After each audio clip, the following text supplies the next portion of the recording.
Muy buenas tardes a todos y a todas las personas que nos acompañan en esta tarde, en esta nueva sesión del segundo encuentro entre juzgadores federales y académicos, que aborda precisamente el tema del papel de los jueces en la pandemia y seguridad jurídica, democracia y Estado de Derecho. Mi nombre es Carlos de la Rosa, del Instituto de la Judicatura Federal, y de nueva cuenta les agradezco a todas las personas que nos acompañan en la plataforma de Webex, también a las personas que nos están siguiendo por las redes sociales del instituto. Muchas gracias por tomarse el tiempo para escuchar esta interesante conversación. Y justamente el día de hoy vamos a estar hablando del tema enseñanza jurídica, reflexiones sobre la enseñanza y aprendizaje del derecho a distancia. Como sabemos, estamos en un contexto de pandemia que ha obligado a las distintas instituciones académicas, instituciones que están a cargo de la enseñanza del derecho, a adaptarse a unas circunstancias inusitadas, ¿no? Y en este sentido, las instituciones, de acuerdo con sus distintas capacidades, han tenido que recurrir al uso de plataformas tecnológicas, de redes sociales, de innovaciones digitales para garantizar el acceso a la justicia, digo, a la educación, perdón, y también para hacerlo de forma, ¿no?, que se pueda lograr precisamente los objetivos de la educación.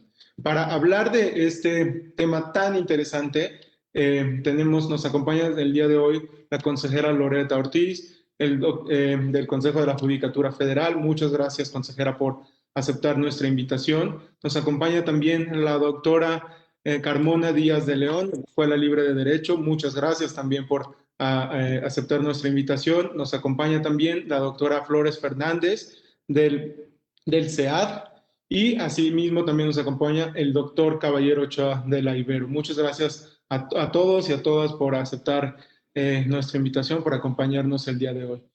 Un poco para describir o aclarar cómo será la dinámica de la mesa. Cada uno de nuestros panelistas tendrá hasta 20 minutos para presentarnos sus ideas respecto de este tema, y después tendremos también un espacio para preguntas y para respuestas que en ese sentido también invitamos al público que nos acompañe en Webex a que puedan plantear sus inquietudes en el chat. Y un poco también para ir aclarando el orden de intervenciones, iniciaremos en primer lugar con la consejera Loreta Ortiz, después continuaremos con la doctora Carmona, después la doctora Flores y cerraremos con el doctor Caballero Ochoa. Entonces, bueno, pues sin más me gustaría leer una breve semblanza de la consejera Ortiz antes de cederle el uso de la palabra. La doctora Ortiz Alf realizó su licenciatura en Derecho en la Escuela Libre de Derecho, cuenta con una maestría en Derechos Humanos por la Universidad Iberoamericana. Asimismo, realizó un doctorado en Derechos Humanos y Derecho Comunitario Europeo por la Universidad Nacional de Educación a Distancia de España y es miembro del Sistema Nacional de Investigadores. En el ámbito docente ha impartido cátedra en diversas instituciones académicas como la Escuela Libre de Derecho, la Universidad Iberoamericana, la Universidad Panamericana y en el Instituto Matías Romero, así como en la Academia de Derecho Internacional de La Haya y en el Whittier Law School en California. Ha tenido diversos cargos en el servicio público y actualmente es consejera del Poder Judicial de la Federación. De nueva cuenta, muchas gracias, consejera, por acompañarnos y adelante. Pues antes que nada quiero manifestar mi agradecimiento, muchas gracias al Instituto de la Judicatura Federal, ahora Escuela Judicial, la invitación a este segundo encuentro entre juzgadores federales y académicos. En específico, quiero agradecerle al doctor Arturo Bárcena Zubieta. Como consejera de la Judicatura Federal y especialmente como académica e investigadora en el campo del derecho, me es muy grato compartir este espacio de reflexión con representantes de 3 instituciones educativas de amplia y reconocida experiencia en la formación de profesionales de derecho, 2 de las cuales han sido los principales espacios educativos en los que he desarrollado mi actividad académica y docente. Precisamente desde mi formación y experiencia, estimo que toda la reflexión sobre la enseñanza y el aprendizaje del derecho o cualquier otra disciplina académica o campo de estudio debe incorporar el enfoque de los derechos humanos, que permite entender estos procesos como componentes integrales del derecho a la educación. Esto ya que el análisis sobre la pertinencia e idoneidad de los contenidos y métodos pedagógicos que aplican las instituciones educativas no puede limitarse a los insumos materiales o a los productos académicos, sino que debe involucrar, a su vez, un examen sobre la coherencia de todos estos con los principios y prácticas que exigen los derechos reconocidos tanto en nuestra Constitución como en los tratados internacionales. En ese entendido, la observación general número 13 del Comité de Derechos Económicos, Sociales y Culturales de Naciones Unidas es un gran punto de partida para comprender el alcance que tiene el derecho humano a la educación, tomando como referencia las disposiciones normativas de la Carta de las Naciones Unidas, la Declaración Universal de Derechos Humanos y el Pacto Internacional de Derechos Civiles, Económicos, Sociales y Culturales.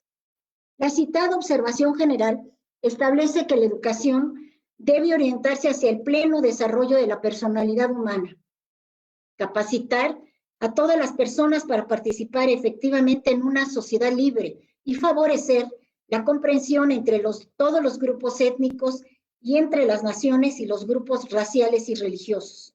Aún más, el mismo documento concluye que la educación en todas sus formas y niveles debe cumplir 4 características estrechamente vinculadas entre sí. Primera, la disponibilidad, es decir, que existan suficientes instituciones y programas de enseñanza. Segundo, la accesibilidad, que como su propia denominación revela, implica que la educación debe ser accesible para todas las personas, especialmente para quienes se encuentran en situación de vulnerabilidad, además de impartirse sin discriminación, ser materialmente accesibles y estar al alcance de todos.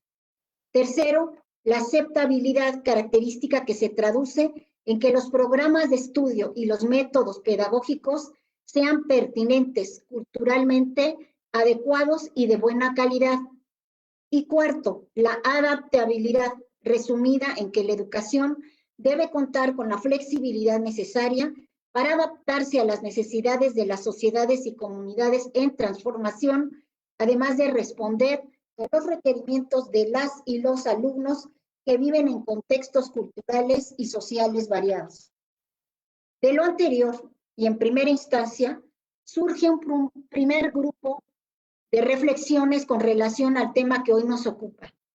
En lo general, conviene preguntarnos si los procesos de enseñanza y aprendizaje del derecho que implementan las distintas instituciones educativas de nuestro país se orientan al pleno desarrollo personal de las y los estudiantes y si entre sus objetivos se encuentra el despliegue de capacidades que permitan a estos participar efectivamente en la sociedad. En lo específico, considerando concretamente los procesos de enseñanza jurídica a distancia y partiendo del contexto de contingencia sanitaria en el que nos encontramos, surgen reflexiones adicionales. Primera, si los programas de estudio y métodos pedagógicos que se implementan en el contexto actual son pertinentes y garantizan la calidad académica. Segundo, si su impartición involucra de alguna forma de discriminación o exclusión que esté pasando inadvertida. Y tercera, si tales procesos cuentan con la flexibilidad suficiente para adaptarse a las necesidades sociales y comunitarias que han surgido a partir de la pandemia por COVID-19. Sobre estas 3 últimas reflexiones profundizaré más adelante. Ahora bien, a nadie resulta ajeno que la expansión de las tecnologías y de la información y de las comunicaciones, así como la interconexión global que viene aparejada, ha dado lugar a un rápido desarrollo de las sociedades del conocimiento, tal como lo señaló el Consejo de Derechos Humanos de Naciones Unidas en su resolución Promoción de Protección y Disfrute de los Derechos Humanos en Internet. Esta expansión tecnológica nos ofrece grandes oportunidades para garantizar una educación asequible e inclusiva a nivel mundial. Esto al considerar que el acceso a Internet constituye una herramienta esencial que, si bien facilita la promoción del desarrollo a la educación, también pone de manifiesto la imperiosa necesidad de abatir el analfabetismo y la brecha digital.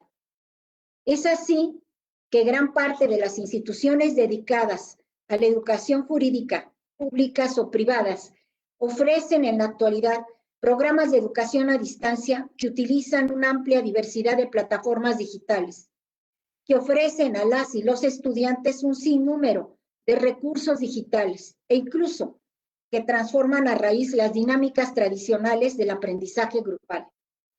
Dentro del Poder Judicial de la Federación, a modo de ejemplo, nuestra escuela judicial cuenta con un aula virtual que permite instrumentar distintos programas académicos a distancia dirigidos a quienes integran la judicatura o aspiran a pertenecer a esta, y que posibilita también la operación remota de sus instrumentos de evaluación correspondiente. Aunado a ello, existe un amplio repertorio de material bibliohemerográfico para la consulta de las y los educandos. De esta manera, la inclusión a la educación a distancia como parte de los procesos de aprendizaje y enseñanza del derecho dentro del Poder Judicial de la Federación ha constituido un factor determinante para fortalecer nuestra oferta académica y ampliar el alcance e impacto que tiene la miscelánea de actividades de capacitación judicial y administrativa que ofrece la Escuela Judicial. Sin embargo, conviene también precisar que la complejidad que envuelve la práctica educativa en el ámbito jurídico ha dado lugar a nutridos y numerosos debates, sobre los cuales son los objetivos, los contenidos, los medios y métodos de enseñanza más adecuados de formar a profesionales del derecho que por un lado cuentan con las bases teóricas sólidas y con competencias suficientes para la práctica jurídica, y por el otro que garanticen un alto compromiso, subrayo, hacia las reglas y normas éticas que se reconocen en esta profesión. Baste recordar que juristas ampliamente reconocidos como Owen Fis ha dedicado una parte importante de su trayectoria a estudiar las particularidades de la academia jurídica y formular propuestas para mejorar la enseñanza del derecho, así como la actividad académica de las y los juristas. Consideremos ahora que pese a las grandes oportunidades que nos ofrece la enseñanza jurídica a distancia y por medios electrónicos, dicha modalidad de estudio envuelve una serie de retos adicionales que se suman a aquellos ya contemplados para la práctica educativa del derecho en general. Para ilustrar mejor lo antes mencionado, pensemos desde una perspectiva académica y docente en la complejidad que reviste desarrollar programas especializados para el aprendizaje del derecho a distancia, como aquellos existentes en Alemania y España, a partir de los cuales las y los estudiantes pueden solucionar casos prácticos, reconocer las diferentes etapas de un proceso judicial o clasificar las distintas instituciones jurídicas existentes. No obstante, en función de la temática de este segundo encuentro entre juzgadores federales y académicos, y como lo señalé anteriormente, me centraré en algunos de los retos específicos que se asocian a la enseñanza y aprendizaje del derecho a distancia en el contexto de la pandemia. De acuerdo con la Coalición Mundial para la Educación, plataforma que congrega 150 miembros del Sistema de las Naciones Unidas, sociedad civil, académicos y sector privado, nos encontramos frente a un trastorno educativo sin precedentes, que requiere una acción coordinada e innovadora que permita encontrar soluciones que ayuden al cuerpo docente y estudiantil, no solo en lo inmediato y en el contexto de la pandemia, sino a lo largo del proceso de recuperación en lo posterior. Justamente bajo esta óptica, retomo las 3 reflexiones específicas que antes mencioné con relación a los procesos de enseñanza jurídica a distancia y el contexto de contingencia sanitaria por la pandemia del COVID-19. La primera apunta a la pertinencia y calidad de los programas y métodos pedagógicos que se están implementando durante la pandemia. En relación con ello, Es esencial que las instituciones educativas consideren que algunos de los temas y competencias ya contenidos en sus mapas curriculares adquieren mayor relevancia en el contexto actual. En este sentido, la UNESCO y la CEPAL señalaron en su informe La educación en tiempos de la pandemia COVID-19 que las instituciones educativas deben reflexionar sobre los ajustes y las priorizaciones curriculares, así como la contextualización necesaria para asegurar la pertinencia de los contenidos a la luz de la situación de emergencia que se vive. En materia de enseñanza jurídica, pensemos en la relevancia que adquiere dentro de las asignaturas de Derecho Penal el análisis y aplicación de la nueva Ley de Amnistía, a efecto de disminuir el riesgo de infección entre la población penitenciaria, o dentro del ámbito del derecho constitucional, la importancia de profundizar en los métodos de ponderación para dar una solución adecuada a aquellos casos en que dos o más derechos constitucionales entran en coalición, como la libertad de circulación y el derecho a la salud. Al mismo tiempo, la segunda reflexión invita a observar si los programas de enseñanza jurídica o a distancia conllevan, de alguna forma, a una discriminación o exclusión que a simple vista pase inadvertida. Para ello, retomo dos de las conclusiones a las que llegó el Consejo Económico Social de Naciones Unidas en su declaración sobre la pandemia del COVID-19 y los derechos económicos, sociales y culturales, las cuales develan algunos de los aspectos que, de no ser tomadas en cuenta durante el diseño e implementación de los programas de enseñanza y aprendizaje del derecho a distancia, podrían derivar en efectos discriminatorios.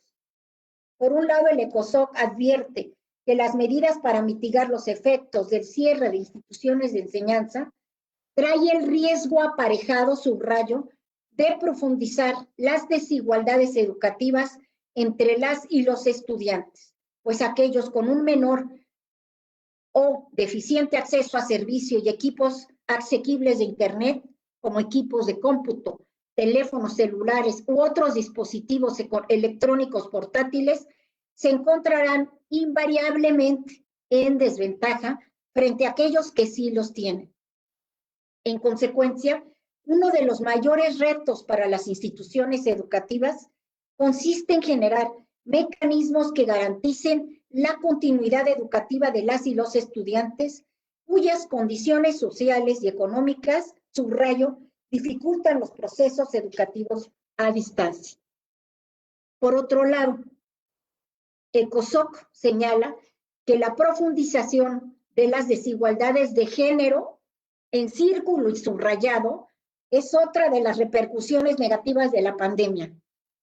Esto, pues las labores de cuidado mismas que se han incrementado sustancialmente a partir de las medidas de confinamiento y las afectaciones a la salud derivadas de la pandemia, suelen recaer de forma desproporcionada en las mujeres, debido a los estereotipos y funciones de género que perduran en la mayoría de nuestras sociedades. Por tanto, resulta fundamental que las políticas educativas en el campo de la educación a distancia consideren el problema estructural de la desigualdad de género y, en concreto, cuáles son los aspectos diferenciados que la contingencia sanitaria tiene sobre las y los alumnos. Por último, la tercera reflexión alude a la flexibilidad educativa de dichos programas para adaptarse a las necesidades sociales y comunitarias que han surgido a partir de la pandemia de COVID-19. El mismo informe sobre la educación en tiempos de la pandemia de COVID-19 refiere a las medidas de confinamiento que han ocasionado en gran parte de la población profundos impactos psicológicos y socioemocionales que repercute en la continuidad de los aprendizajes. Aunque se han desplegado esfuerzos loables por transformar la práctica educativa del derecho en nuestro país, no podemos desconocer que la cultura jurídica continental ha estado marcada por una concepción formalista que muchas veces excluye otros conocimientos necesarios para la formación integral de las y los estudiantes, como el aprendizaje socioemocional que requiere el contexto que atravesamos. Por lo anterior, me encuentro convencida que el proceso de recuperación de la pandemia será un punto de inflexión que nos permitirá repensar y volver a pensar y repensar cómo enseñamos y aprendemos el derecho. Reflexionemos que a su vez nos impulsarán a construir alternativas pedagógicas que impacten positivamente en la cultura jurídica de nuestro país. Muchas gracias. Muchas gracias, consejera Ortiz. Creo que muchas gracias por su participación. Creo que ha sido una presentación muy integral que establece de forma muy clara el marco en el cual vamos a estar teniendo esta conversación. Muchas gracias por destacar también algunos de los desafíos que ha tenido esta transición hacia la enseñanza jurídica y específicamente cómo también ha tenido impactos diferenciados en función de las características de las personas y en función de género. Muchas gracias de nuevo. Y ahora, como habíamos comentado al principio, es el turno de la doctora Carmona Díaz. Leeré brevemente una semblanza. La doctora Carmona es licenciada en Derecho por la Universidad Marista, es maestra en Derecho por la Universidad Nacional Autónoma de México y doctora en Derecho por la misma institución. Es profesora de la licenciatura y de la División de Estudios de Posgrado de la Facultad de Derecho de la UNAM. También ha impartido cátedra en el Instituto Tecnológico de Estudios Superiores de Monterrey y tanto en el campus Ciudad de México como en campus Estado de México, entre otras universidades. Ha desempeñado múltiples cargos en el servicio público y es miembro de la Asociación Nacional de Doctores en Derecho, del Colegio de Profesionistas y del Ilustre y Nacional Colegio de Abogados de México. Adelante, doctora Carmona.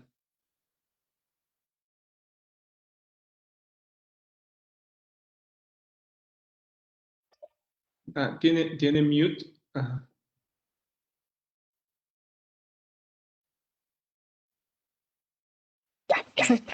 Muchas gracias. En primer término, deseo agradecer al doctor Arturo Bárcena la gentil invitación para participar en esta mesa con tan distinguidos ponentes. Yo hablaré acerca de que son los estudios de posgrado, el proceso de enseñanza y aprendizaje y la investigación jurídica. Como instrucción de primer nivel de la educación superior, la licenciatura brinda a los alumnos conocimientos, habilidades y métodos de trabajo, así como el desarrollo de actitudes y aptitudes relativas al ejercicio de una profesión. Por otra parte, los estudios de posgrado son una formación de segundo nivel en la que se profundizan los conocimientos, destrezas que se requiere estrictamente en el ejercicio profesional del derecho, a fin de garantizar la transmisión de un conocimiento especializado, así como la socialización en los modos de trabajo, en la ética y en los valores que dotan a la abogacía de una naturaleza propia. De ahí que exista una relación clara entre la docencia y la investigación jurídica que se debe promover, pues como lo afirma el doctor Héctor Fixamudio, la investigación y la docencia están estrechamente vinculadas si tomamos en consideración que solo puede impartir enseñanza aquel que continuamente perfecciona sus conocimientos a través de la búsqueda de nuevas soluciones.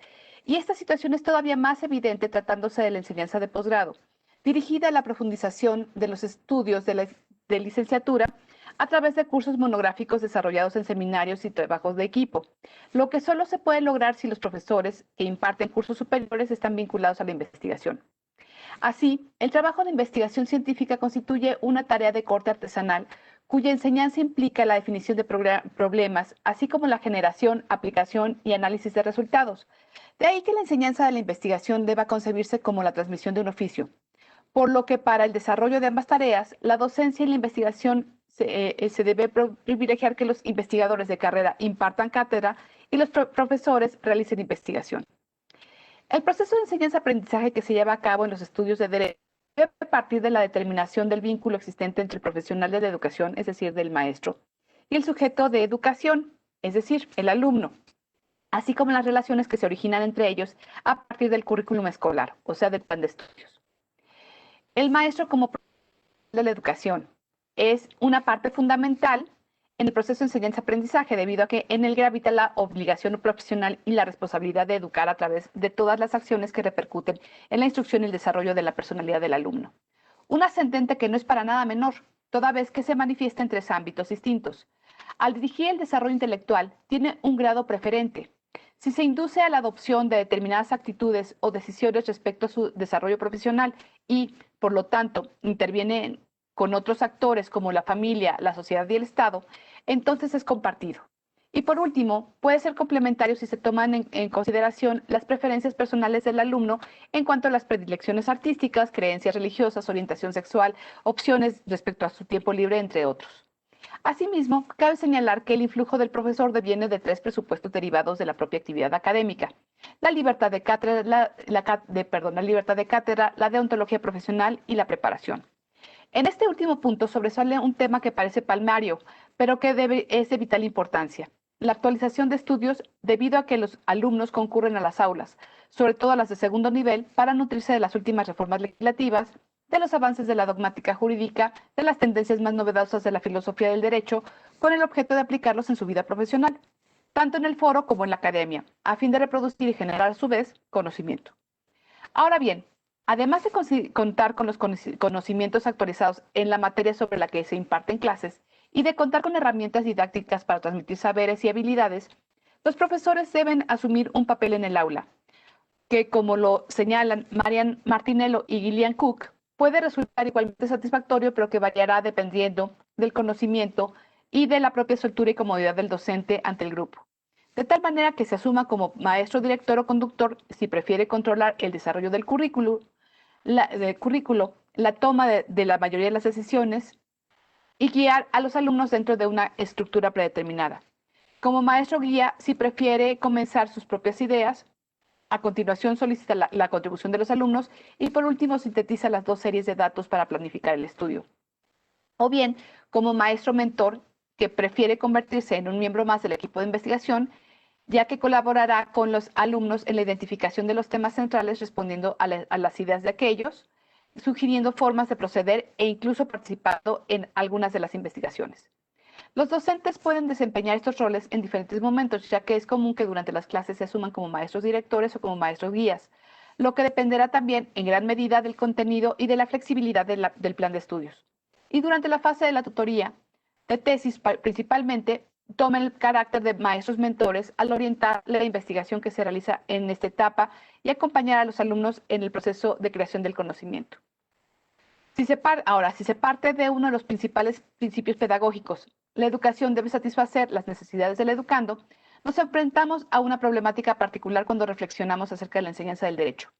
Por una parte, se requiere instruir a los alumnos en la decodificación del cúmulo de datos, conceptos, clasificaciones y principios que comprende la tradición jurídica de Occidente, con sus más de 30 siglos a cuestas, con el objetivo de integrarla y con ello contribuir a que los educandos construyan argumentos que les permitan resolver problemas jurídicos concretos.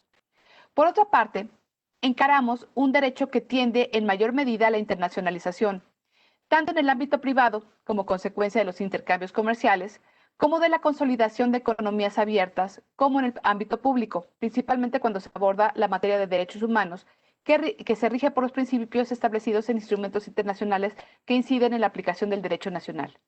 Y en tercer término, pero no menos importante, se hace frente a un mundo dominado por avances científicos, entre los que destacan la biotecnología y las tecnologías de la información, la comunicación y el conocimiento, ante los cuales el jurista tiene el reto de comprender las transformaciones sociales que conllevan estos adelantos y plantear respuestas que encaucen la vida pública y privada de las personas para no verse reemplazado. Ante estos desafíos sociales, tecnológicos y sobre todo éticos, la enseñanza del derecho debe ofrecer una formación que sea lo suficientemente atractiva para que los alumnos acudan a él, satisfagan sus expectativas derivadas precisamente de un ejercicio profesional cada vez más complejo y competido. Por esta razón, los programas de estudio deberán contener asignaturas que analicen los problemas contemporáneos desde una visión crítica y multidisciplinaria.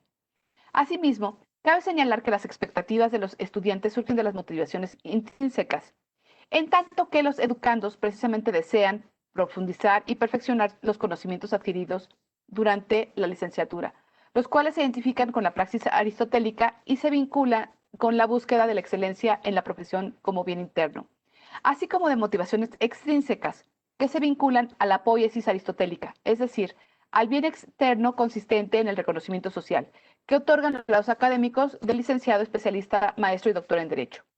Abraham Maslow abordó la motivación al diferenciar las necesidades de nivel inferior, es decir, aquellas que corresponden a la subsistencia e incluso de pertenencia a un grupo y de autoestima de la persona, frente a las necesidades del nivel superior, que incluyen el logro intelectual, el gozo estético y la autorrealización del sujeto.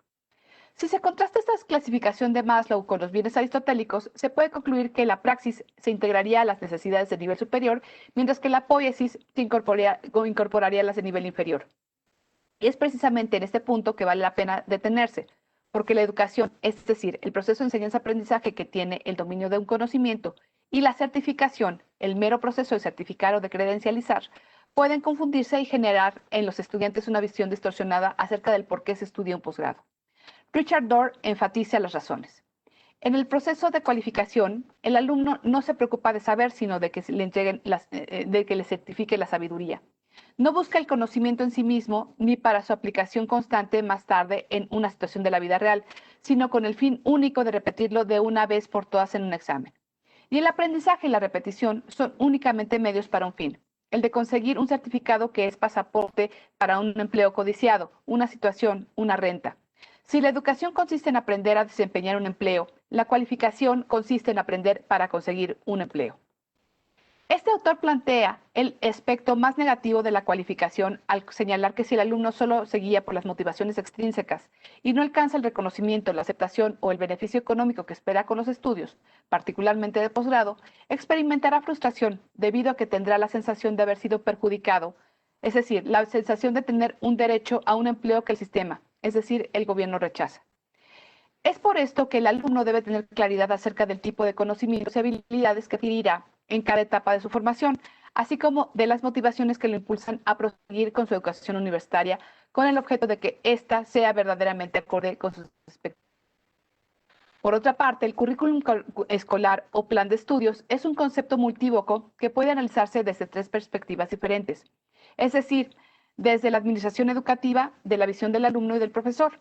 Asimismo, parte de 5 fundamentaciones con el objeto de transmitir conocimientos específicos: la filosófica, la sociopolítica, la psicológica y, por último, la pedagógica, que se relaciona directamente con las técnicas de estudio y los objetivos que se deseen alcanzar durante el periodo lectivo, los cuales pueden subdividirse de la siguiente manera: objetivos de conocimiento, que permiten asimilar conceptos y categorías, comprender el lenguaje técnico, actualizar y reforzar el conocimiento que se transmite al alumno a través del aprovechamiento de recursos propios como la imaginación, además de comprender el proceso inductivo y deductivo con el que los abogados aplican las fuentes del derecho al caso concreto para resolver controversias. Objetivos de habilidades, que facilitan el desarrollo de las destrezas y refuerzan los conocimientos del alumno en el proceso de enseñanza-aprendizaje. Y objetivos de actitudes, que se vinculan a la formación del abogado en cuanto a los hábitos que debe desarrollar: disciplina, puntualidad, rigor intelectual, y con las habilidades sociales y de convivencia que le facilitan el ejercicio profesional.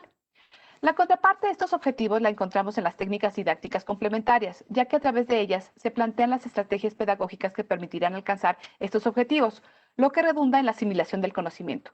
Entre las más destacadas en cuanto a didáctica se pueden mencionar la lectura comprensiva, en la observación de hechos, la formulación de preguntas, la estructura y la clasificación de conceptos, la contextualización de hechos e ideas, la síntesis, la resolución de problemas. En cuanto a los objetivos de habilidades, se pueden mencionar las técnicas didácticas más recurrentes, que consisten en la demostración de los hechos, la repetición de una acción y la retroalimentación inmediata, así como la realización de prácticas. Por último, en materia de actitudes, destacan las técnicas de administración del tiempo, el fomento de la autoestima y del estudio personal, el trabajo en equipo, el contacto directo con las realidades sociales y la participación en actividades colectivas. Hasta este momento se ha descrito el proceso de enseñanza-aprendizaje a partir de la formación presencial y coincidente del alumno y del maestro en un espacio físico. Sin embargo, cabe la posibilidad de que esta circunstancia no se presente, como en este momento precisamente, lo que da lugar a modalidades educativas distintas, a partir de las cuales cobran mayor importancia los objetivos de actitudes mencionados en el acápite anterior, puesto que requieren de mayor autodisciplina por parte del alumno. Sin duda, la irrupción del COVID-19 ha sido un catalizador para potenciarlas, ya que literalmente a partir de marzo del presente año nos ha sumergido en una vorágine de aplicaciones, plataformas y recursos electrónicos que han permitido que las escuelas y las universidades sobrevivan, más allá de su cierre físico y de las limitaciones materiales. Por lo que podemos distinguir entre educación a distancia, una modalidad en la que el conocimiento se fortalece a partir del material que se proporciona al alumno, ya sea de manera física o electrónica, así como de la comunicación directa que establece con el profesor a través de tutorías o asesorías presenciales, o bien a través de un medio electrónico tradicional como el teléfono. En este proceso, la interacción con otros alumnos se reduce al máximo. Por otra parte, tenemos la educación virtual, cuya nota que distingue esta modalidad radica en el trabajo asincrónico, debido a que el alumno y el resto de los compañeros de un grupo no coinciden en el espacio virtual con el profesor durante el desarrollo de sus actividades. Pero a diferencia de la educación a distancia, sí se intercambia información, ya que el trabajo se realiza a través de plataformas electrónicas donde se puede revisar y descargar los materiales, así como subir trabajos, asignaciones e incluso trabajar de manera colaborativa. Por último, tenemos la educación online, es decir, esta modalidad es sincrónica, es decir, se desarrolla en tiempo real y por lo mismo el alumno puede asistir a la clase del profesor en vivo a través de videoconferencias y trabajar de manera colaborativa con el resto de sus compañeros en reuniones de estudio que se desarrollan de la misma manera. Al igual que en la educación virtual, parte también de plataformas tecnológicas que permiten asistir a videoconferencias, realizar evaluaciones en vivo, participar en foros de discusión, realizar trabajos grupales, entre otras características que no solo facilitan el aprendizaje, sino también la interrelación y networking entre alumnos y maestros. Al contrastar de manera cotidiana la educación que se imparte en materia jurídica, se tiene la certeza de las relaciones que se presentan entre el profesor y el alumno a partir del currículum escolar. Sin embargo, existe un elemento que permanece oculto, pero que no por ello carece de importancia, y este es el modelo pedagógico bajo el cual se desarrolla el proceso de enseñanza-aprendizaje, debido a que este consiste en la normativa básica que rige de determinada manera la forma de concebir la educación. Y se puede considerar también como el modelo instructivo o didáctico. A partir de los modelos de educación en que se enfatiza qué papel jugará tanto el profesor como el alumno dentro del curso, así como la importancia que se dará a ciertos contenidos. Estudiosos del tema como don Héctor Fixamudio, María del Pilar Hernández, María Elena Cárdenas Méndez y Miguel Alejandro López Olivera han coincidido en la necesidad de desterrar los métodos tradicionales de enseñanza, en el posgrado principalmente, en función de que el alumnado se conforma por adultos que cuentan con experiencia profesional, ya que están vinculados al medio jurídico y además están dotados de una madurez física e intelectual que los impulsa a buscar aprendizajes significativos y los conduce a la autonomía y la autodisciplina en los estudios. Este aspecto también se debe extender a la enseñanza de la investigación, debido a que algunos cursos están diseñados para enseñar técnicas y la metodología de esta actividad desde una clase magistral en la cual los alumnos se dedican a escuchar pasivamente los señalamientos del profesor, lo que se traduce en dos privaciones. Por una parte, la del maestro, que se pierde de conocer y acompañar los avances de la investigación de los alumnos, y por la otra, el alumno carece de la retroalimentación del docente y de los propios compañeros, por lo que se sugiere que ese tipo de asignaturas se impartan en forma de seminario. Oliver Wendell Holmes, en su legendario discurso La senda del derecho, afirmó en 1897 que los juristas de su época debían ser expertos en el estudio racional del derecho y para ello se encontraban constreñidos a conocer también la historia, con el objeto de determinar el alcance de las normas jurídicas, pero que el hombre del futuro es el hombre de estadísticas y el experto en economía. Estas palabras siguen resonando en nuestros oídos hoy en día cuando se hace referencia a los estudios interdisciplinarios vinculados al derecho, ya que como cualquier ciencia social, no puede permanecer aislado de los fenómenos sociales que lo nutren, porque precisamente a partir de ellos surge la necesidad de establecer nuevos cauces a la vida del hombre en sociedad, y por lo tanto resulta comprensible la inquietud de asociar el estudio del derecho a otras disciplinas sociales. Sin embargo, se debe hacer una acotación. En primer término, es importante resaltar que en el caso específico de los investigadores, estos se encuentran vinculados a su área de conocimiento particular. Como lo señala Ricardo Sánchez Puentes, allí se asientan en gran medida la concreción y la singularidad de los procesos formativos que aquí se estudian. Nunca se insistirá lo suficiente en que no se forman investigadores en general ni de una manera indiferenciada, sino que se forman en y para un campo científico determinado. De ahí que en la formación de investigadores sea indispensable reforzar el enfoque jurídico complementado con el conocimiento de técnicas y métodos de otras ciencias sociales, a fin de que estos se encuentren en la posibilidad de establecer un diálogo con otros científicos y, sobre todo, para que se encuentren en la posición de comprender en forma integral los fenómenos jurídicos, situados en los contextos social, económico y político al que pertenecen. Además de que el conocimiento, que no dominio de otras disciplinas, otorga un sustento teórico a los estudios jurídicos. Así, la investigación es un factor esencial en la formación de juristas de segundo nivel, es decir, de los alumnos de posgrado, ya sea de especialidad, maestría o doctorado.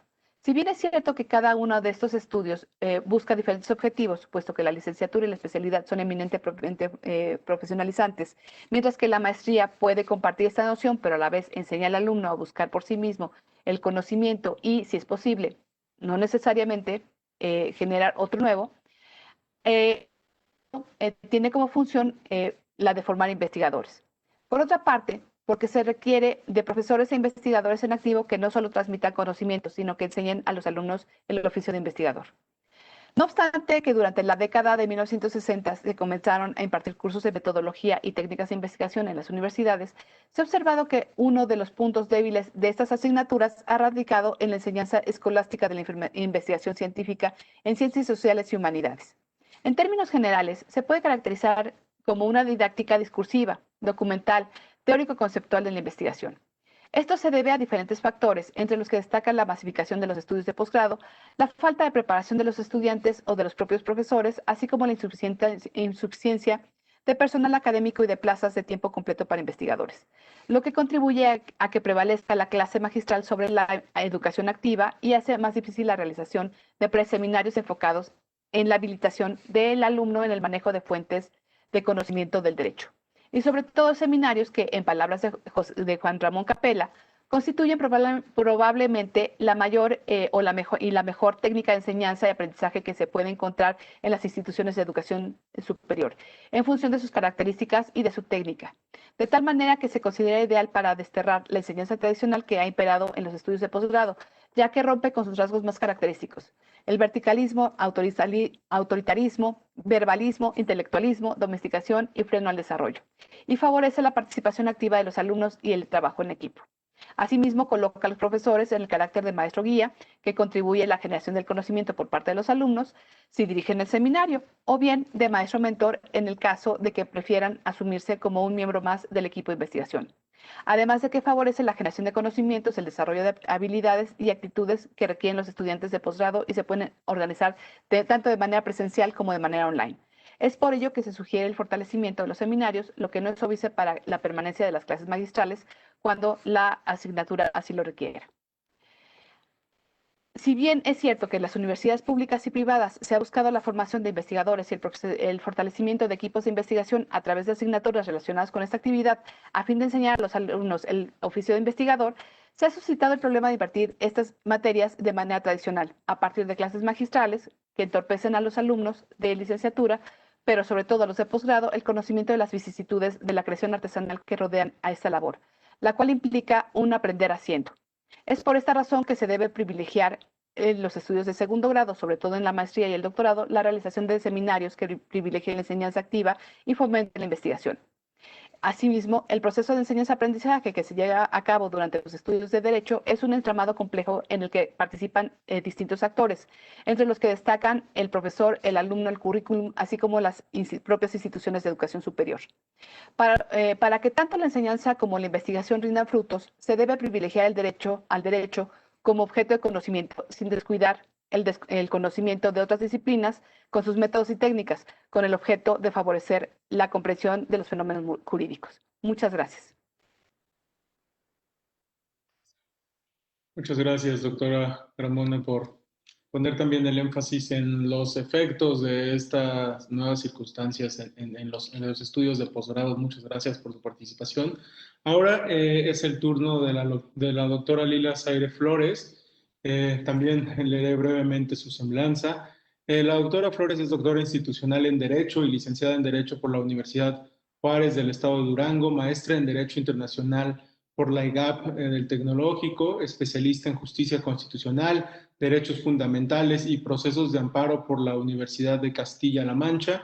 Tiene amplia experiencia como consultora, abogada e investigadora y actualmente dirige el proyecto de certificación para la justicia en México del Centro de Estudios sobre la Enseñanza y Aprendizaje del Derecho, CEAD. Muchas gracias, doctora Flores, por acompañarnos. Adelante. Muchas gracias por la invitación, muchas gracias, Carlos, y gracias a tan prestigiados ponentes que me acompañan el día de hoy. Un gusto estar acá con ustedes. Bueno, yo les voy a compartir mi pantalla porque yo necesito apoyo visual. Y yo quisiera platicar un poco desde, creo que 3 ámbitos. Ahí pueden ver mi pantalla, ¿verdad? Muy bien. Bueno, primero un poquito el contexto, retomar cuál es el contexto de la educación jurídica al que veníamos viviendo ya. ¿Qué pasó a partir de ahora la contingencia, la emergencia sanitaria y hacia dónde nos impulsó? Y después compartirles una experiencia desde el proyecto de certificación para la justicia en México que estamos trabajando en el SEAD, donde un buen componente se desarrolla a través de educación a distancia. Muy bien, bueno, dentro del contexto de la educación jurídica, que bueno, ya lo han mencionado anteriormente en este panel, pues en México existen 1.954 escuelas de derecho para este ciclo escolar. Durante los últimos 30 años el crecimiento se ha mantenido en aproximadamente una escuela por semana, lo cual ha venido un crecimiento constante de escuelas de derecho y no necesariamente con ello a la calidad de la educación jurídica. Ya observaremos en en nuestro observatorio cómo si se mantiene este crecimiento o si en virtud de la pandemia vemos una baja en ese crecimiento que teníamos de escuelas de derecho. Dentro de las prácticas que ya observábamos y que ya se han comentado, pues tenemos el uso excesivo de la cátedra, donde priorizamos la transmisión de conocimientos y no el desarrollo de competencias en el estudiantado, que es una educación excesivamente formal, legalista, donde se prioriza la memorización de leyes que se derogan incluso mientras estudiamos la licenciatura o al egresar de la licenciatura. Que es una educación poco práctica, salvo los incipientes desarrollos o ya en unas universidades muy desarrolladas el uso de clínicas, pero en la mayoría de las instituciones de educación superior no se tiene con la enseñanza clínica, entonces se mantiene una educación poco práctica. Lo cierto es que también es poco teórica. Uno pensaría que es una educación sumamente teórica, pero no necesariamente, porque lo que usualmente hace el profesorado es adoptar un manual, un tratado de derecho del trabajo, y entonces enseñamos a lo mejor un solo autor sin un análisis crítico de la teoría. Entonces también se vuelve una educación poco teórica. Se prioriza la memorización, ya lo decíamos. Nuestras evaluaciones siguen siendo a partir de la memorización de conceptos, normas, y no necesariamente del desarrollo de competencias. La falta de perspectiva de derechos humanos, género, interculturalidad, que termina reproduciendo desigualdades al interior y en el ejercicio profesional del derecho. Que no está contextualizada a los problemas locales o nacionales del ejercicio profesional, y la poca flexibilidad para actualizarse. En México a veces es más fácil cambiar nuestra constitución que cambiar un plan de estudios. Entonces, nuestras escuelas de derecho no necesariamente van a la par de los cambios sociales, políticos, económicos, pero tampoco jurídicos. Entonces, bueno, ese era ya el contexto que vivíamos de la educación jurídica en México, pero ahora con la pandemia, ¿qué pasó? ¿A qué nos enfrentamos? Pues trasladamos lo que ya hacíamos al aula virtual, a un espacio virtual a través de la plataforma que la universidad en la que demos clases nos permita, pero sin un análisis respecto a cómo iba a ser este nuevo modelo de enseñanza-aprendizaje. Entonces, las y los docentes quisimos trasladar nuestra clase que dábamos a lo mejor de 2, 3 horas de manera presencial a un formato virtual. Pero eso no funciona igual. También creo que esto puso en evidencia la falta de competencias en el uso de las tecnologías, tanto por el profesorado y en algunos casos también por estudiantes, faltas de equipamiento y recursos tecnológicos, ya lo decían la doctora Ortiz al principio, la falta de equipos de cómputo de calidad, conexiones a internet estables, el uso de licencias. Si bien en México 80 millones de personas tienen acceso a internet, a lo mejor lo tienen desde un dispositivo móvil que no te permite tener acceso a una clase o desarrollar actividades de aprendizaje a través de un dispositivo móvil. Entonces, eso evidencia ciertas desigualdades en el acceso a la educación, pero sobre todo esta poca reflexión que hicimos evidentemente nadie, como decía, ¿no? Nadie tenía en su foda una pandemia, pues no nos dio tiempo de reflexionar acerca de cómo íbamos a trasladar todo esto que ya hacíamos, pero ahora a un entorno virtual. Y aunado a ello, los contextos personales, las obligaciones de cuidado. No es lo mismo tener una clase virtual cuando tienes a tus hijas, hijos, tienes padres, tienes obligaciones de cuidado que no tenías antes, al menos no en el espacio donde accedías a clases.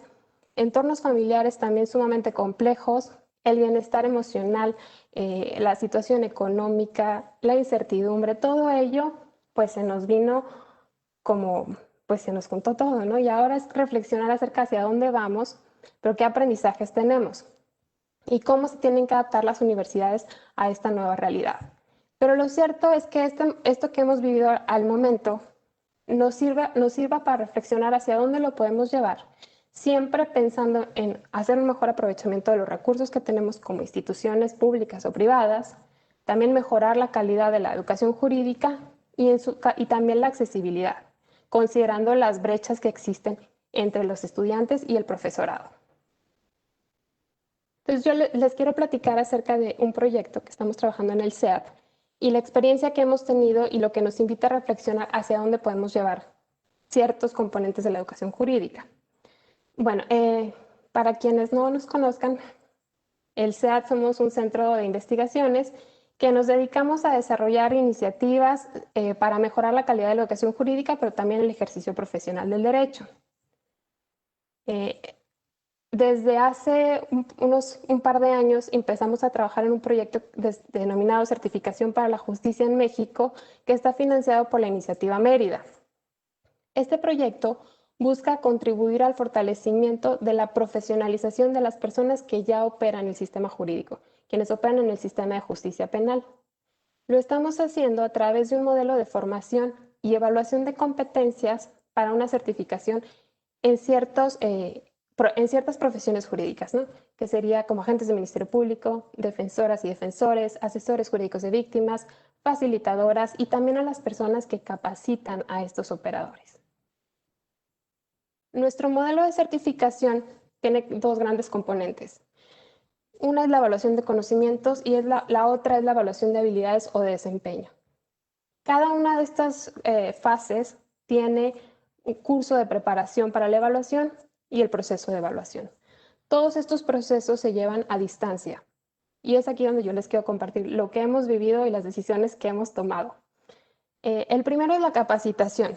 Una de las primeras decisiones que tomamos fue que el curso debía ser autodirigido y asincrónico. ¿Esto qué significaba? Que no íbamos a tener facilitadoras ni facilitadores durante el curso.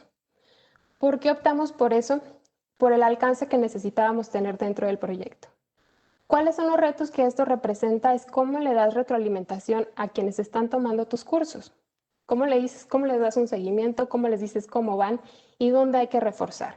Pues algunas de las medidas que hemos tomado es desde el inicio, en sus evaluaciones diagnósticas, decirles a partir de una evaluación que se desarrolló siguiendo criterios estandarizados para la construcción de instrumentos de evaluación, nosotros le decimos cómo está en cada una de las áreas de este curso, pero no solo a nivel general, sino los temas y subtemas en los que tiene que priorizar de acuerdo a los resultados de su evaluación.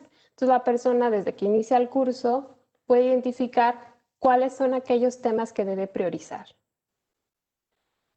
Otra herramienta fue a partir de también reactivos de opción múltiple que teníamos en las actividades de aprendizaje, cuando la persona seleccionara la respuesta que consideraba correcta, que hubiese una retroalimentación inmediata donde la persona pudiera saber por qué la respuesta seleccionada es correcta o incorrecta. Así, incluso cuando la persona selecciona la respuesta correcta al azar, puede reafirmar por qué la respuesta seleccionada es correcta.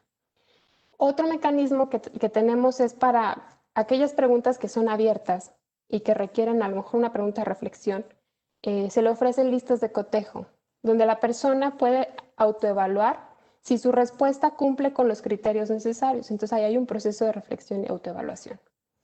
Pero esa fue una decisión que tomamos para poder tener un mayor alcance y también para garantizar que fuera un curso asincrónico. Como les digo, este proyecto está dirigido a personal que opera ya el sistema.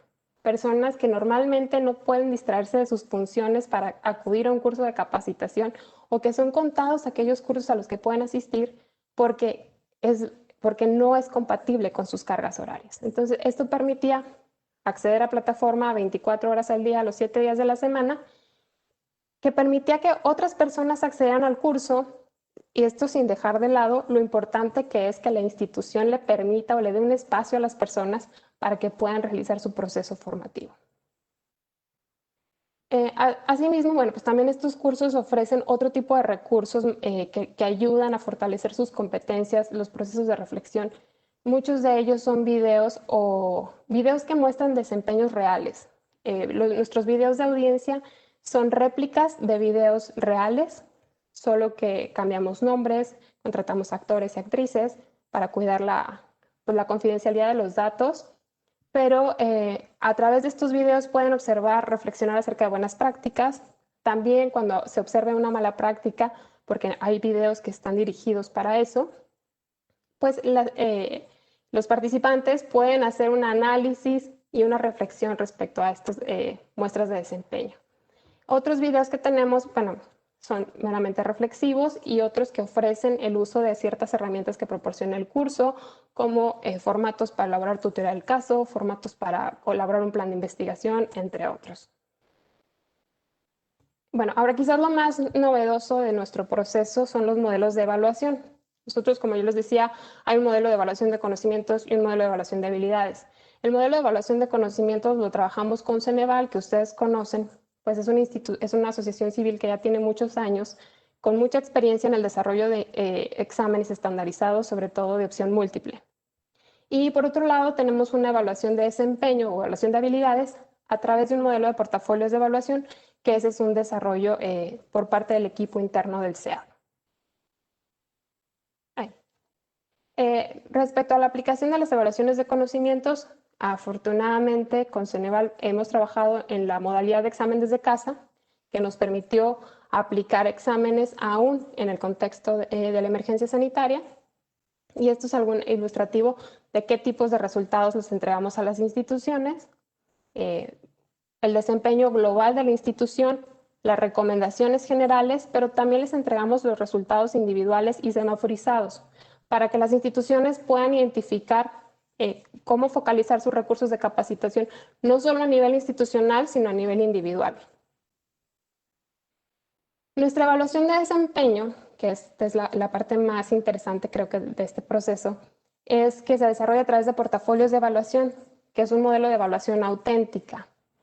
¿Cómo lo hacemos? Por ejemplo, pues aquí el sustentante o la sustentante, un agente del Ministerio Público, va a construir sus portafolios en nuestra plataforma Portafolio SEAD, donde va a responder ciertas tareas que están asociadas a su práctica. Y tiene que responder a partir de casos reales en los que ha participado. Y no solamente la respuesta y la justificación, sino adjuntar ciertas evidencias de desempeño, como pueden ser videos de audiencia, registros de investigación u otro, siempre aquellos que atiendan a la tarea. Entonces, la persona tiene un papel activo en identificar sus mejores prácticas que puedan dar respuesta a lo que le pide la tarea, y ese criterio para seleccionar sus videos, sus registros de investigación.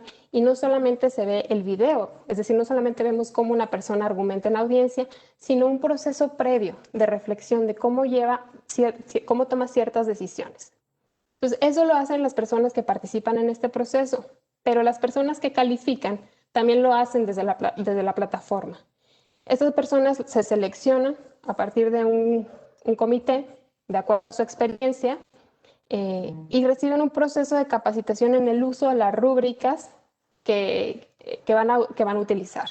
Ellos califican el desempeño de las tareas con base en estos criterios, que son criterios que ya se definieron a partir de una serie de comités. Entonces aquí me gustaría mostrarles un ejemplo de la retroalimentación que vamos a dar, pero justo estamos por cerrar el primer proceso de calificación de estos portafolios. Algo que me parece sumamente importante comentar es que todo este modelo, todos los cursos, todos los exámenes, no los hacemos solo el equipo interno del SEAD, sino que trabajamos de manera colegiada con otras personas, particularmente personal operativo, personas que realizan la función que se va a evaluar, agentes del Ministerio Público, defensoras, asesores jurídicos, personal desde la academia, desde la sociedad civil, que todos ellos trabajan para desarrollar cuáles deben ser los contenidos, cuáles deben ser el tipo de preguntas, tareas para evaluar el desempeño de las y los operadores del sistema de justicia. Cada instrumento de evaluación, ya sea con Ceneval o interno, para cumplir con los criterios y estándares de evaluación internacional, pasan entre 7 y 8 comités integrados por distintas personas que ayudan a darle no solo legitimidad al proceso, sino validez y consistencia. Entonces, al momento han participado más de 250 personas en esta construcción. Siempre buscamos la representación geográfica, porque para que se representen los distintos contextos y entonces no haya un sesgo en la calificación respecto a quienes son de Nuevo León con quienes son de Chiapas, por decir un ejemplo. Y también buscamos siempre mantener la paridad en estos comités. Entonces, algunas de las reflexiones a las que nosotros podemos llegar a partir de esto y pensando en la educación a distancia, es que hay ciertos cursos, ciertos contenidos que se pueden desarrollar de manera estandarizada y se pueden subir a plataforma sin necesidad de tener un facilitador o facilitadora. Que la capacitación en línea asincrónica favorece que las personas con distintas cargas horarias o distintos contextos puedan acceder a estos programas de capacitación. También nos permite optimizar el uso de los recursos que destinamos a la capacitación. Es decir, ¿qué de todos estos contenidos que nosotros tenemos que desarrollar, cuáles de ellos se pueden cargar en un formato digital que las personas puedan acceder, recurrir a ellos de manera sincrónica?